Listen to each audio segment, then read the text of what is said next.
Welcome back to another episode of Metal Massacre Fab Shop. My name's Matt, and on today's episode I'm going to be showing you how to make this pipe anvil.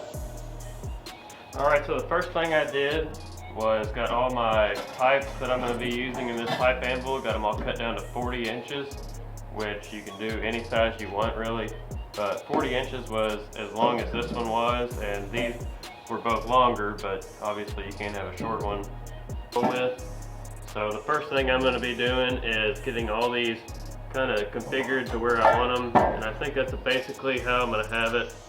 So I'm going to come in here, and basically all I'm going to do is space these out with a piece of 1/8 inch plate on either side, and I'll be clamping them and then welding the face.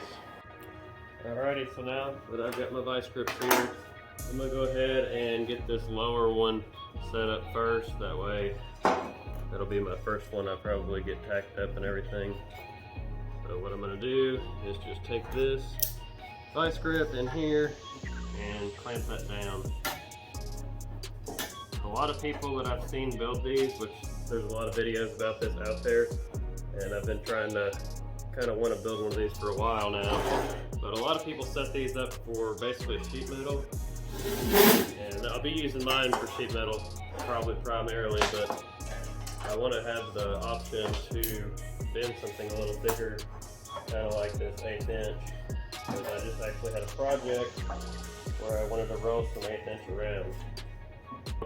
I've got all this set up and I've got my gap. So basically what this thing is going to be doing is the metal is going to go in just like it is here, and when you push your metal in here, you're going to be able to roll down and put this radius, or this one in the metal that you're slipping in here, and you'll be able to bend that down and pull it out, and you'll have a nice radius roll on there. So I'm going to get the welder out now. I'm going to get this one burnt in, and then we're going to just move over and repeat the same process for this side.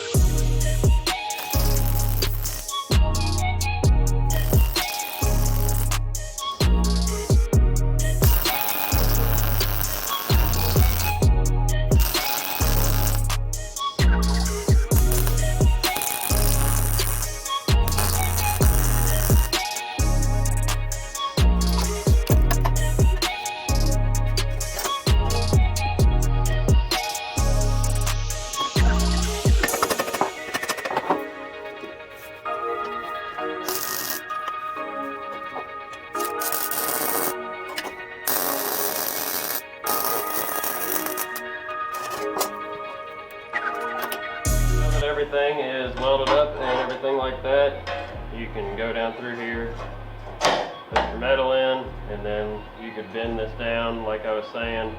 So obviously it's not going to work on this table, so the next thing we need to do is build some legs so we can have this thing setting up. And my game plan is going to be to have the anvil up about this height, because it's kind of a really good working height for me, and I've kind of got a little bit of an idea of how I want to do this, and it might make it easier since I'm just one person. So basically what I'm going to do is measure from here down to this piece of C-channel that I have here, and that's going to be my leg that I'm going to need to make. So we're roughly 38 and a half, which I'm going to go up just a little bit on that. That way we can coat the pipe we're going to be using so we can get a good weld all the way around it. Alright, so I've got my first leg cut here, and as you can see, it's not wanting to fit up in there. So what I'm going to do is come in here with a flat disc and just kind of cut a little radius in here. That way it'll slide right up underneath there and we can get a good weld on it.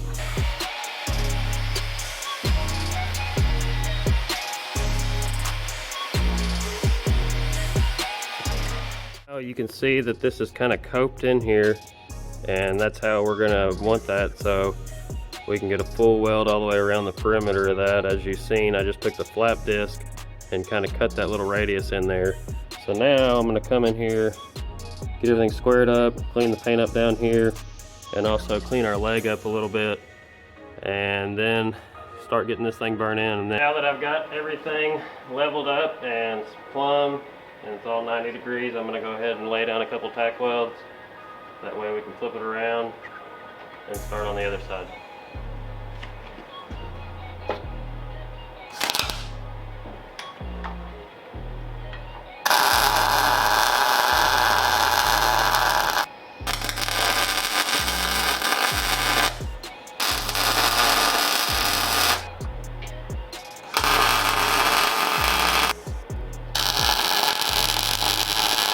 Alright, so I've got a piece of 18 gauge here that I used in the dimple die video. If you haven't seen that, go check that one out also. But basically all I'm going to do is try to get a little bit of a radius rolled in this thing and see if it's going to work out.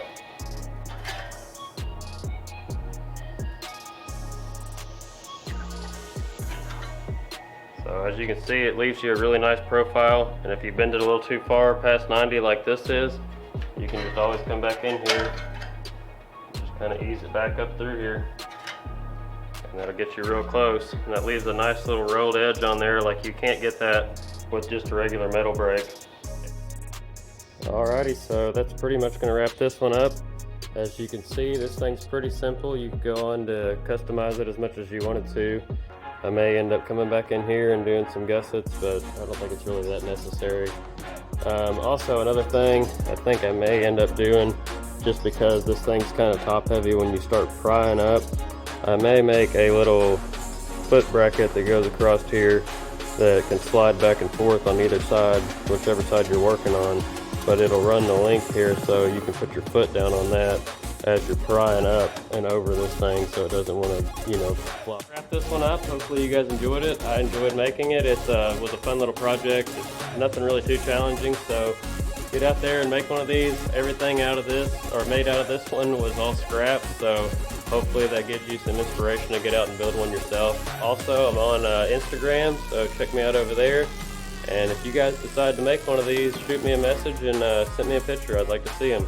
But until the next one, I'll see y'all. Have a good one.